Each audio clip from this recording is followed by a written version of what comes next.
এক বঙ্গোপসাগরে নিম্নচাপ তৈরি হয়েছে, কলকাতায় আজ বৃষ্টি হবে। আবহাওয়া দপ্তর জানালো ২৮ তারিখ থেকে বৃষ্টির তীব্রতা কমবে, কিন্তু অক্টোবরে আবার বাড়বে। দমকা হাওয়ারও সম্ভাবনা। দুর্গাপূজার প্রস্তুতিতে কলকাতার পণ্ডালগুলো প্রায় প্রস্তুত। শহরের সজ্জায় রঙিন আলোকসজ্জা চলছে, লক্ষ লক্ষ দর্শকের আগমনের প্রত্যাশা। আজ চতুর্থ শনিবার, রাজ্যের সব ব্যাংক বন্ধ। দুর্গাপূজার ছুটির সূচনা, ২ অক্টোবর পর্যন্ত ব্যাংকিং সেবা সীমিত।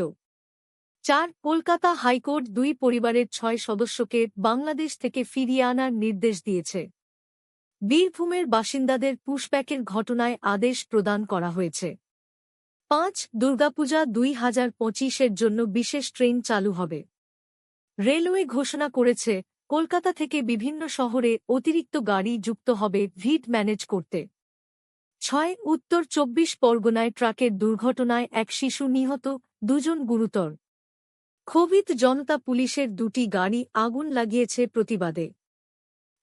দুর্গাপূজার পণ্ডাল নির্মাণে শ্রমিকরা অভিযোগ করেছে মজুরি বাড়ানোর দাবিতে। ট্রেড ইউনিয়নগুলো সরকারের সঙ্গে আলোচনার আহ্বান জানিয়েছে।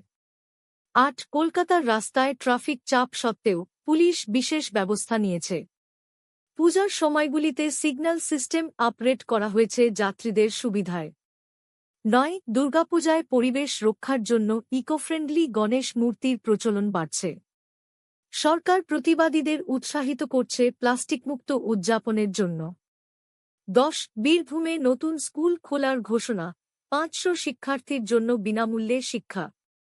মমতা বন্দ্যোপাধ্যায়ের নির্দেশে প্রকল্পটি শুরু হবে আগামী মাস থেকে। কলকাতা বিশ্ববিদ্যালয়ে নতুন কোর্স চালু, এআই এবং ডেটা সায়েন্সে ফোকাস। ২০২৫-২৬ সেশনে ১,০০০ ছাত্র নেওয়ার লক্ষ্য রাখা হয়েছে। দুর্গাপূজার জন্য বিশেষ বাস চালু হবে, কলকাতা মেট্রো বাড়ানো হবে। পরিবহন মন্ত্রী জানালেন, ভিড় নিয়ন্ত্রণে ২০% অতিরিক্ত সেবা। উত্তরবঙ্গে বন্যা সতর্কতা জারি, তিস্তা নদীতে জলস্ফীতি। সরকার ত্রাণ বিতরণ শুরু করেছে ৫,০০০ পরিবারকে সাহায্য প্রদানের জন্য। দুর্গাপূজা প্যান্ডালে নিরাপত্তা বাড়ানো হবে, ১০,০০০ পুলিশ মোতায়েন। সিসিটিভি ক্যামেরা স্থাপন করা হচ্ছে প্রত্যেকটি বড় পণ্ডালে। কলকাতার হাসপাতালগুলোতে পূজার সময় জরুরি সেবা বাড়ানো হবে। স্বাস্থ্যমন্ত্রী ঘোষণা করেছেন, অ্যাম্বুলেন্স সংখ্যা দ্বিগুণ করা হবে। দুর্গাপূজায় ট্যুরিস্ট আকর্ষণের জন্য নতুন অ্যাপ লঞ্চ। পণ্ডাল রুট, খাবার গাইড সহ সব তথ্য মোবাইলে পাওয়া যাবে। হাওড়ায় নতুন বাজার কমপ্লেক্স উদ্বোধন, ৫০০ দোকানের স্থান। মুখ্যমন্ত্রী উপস্থিত থেকে প্রথম দিনের কেনাকাটা শুরু করিয়েছেন। দুর্গাপূজার থিম পণ্ডালে বাজেট বাড়ছে, কলকাতা মিউনিসিপ্যালিটি ১ কোটি টাকা বরাদ্দ করেছে সাহায্যের জন্য। দক্ষিণ ২৪ পরগনায় নতুন সড়ক প্রকল্প শুরু, ১০০ কিলোমিটার লম্বা। এটি স্থানীয় অর্থনীতিকে উন্নত করবে কৃষকদের সুবিধায়। কলকাতা পুলিশ দুর্গাপূজায় চুরি রোধে স্পেশাল টিম গঠন করেছে। গত বছরের চেয়ে ৩০% বেশি পাহারা বসানো হবে।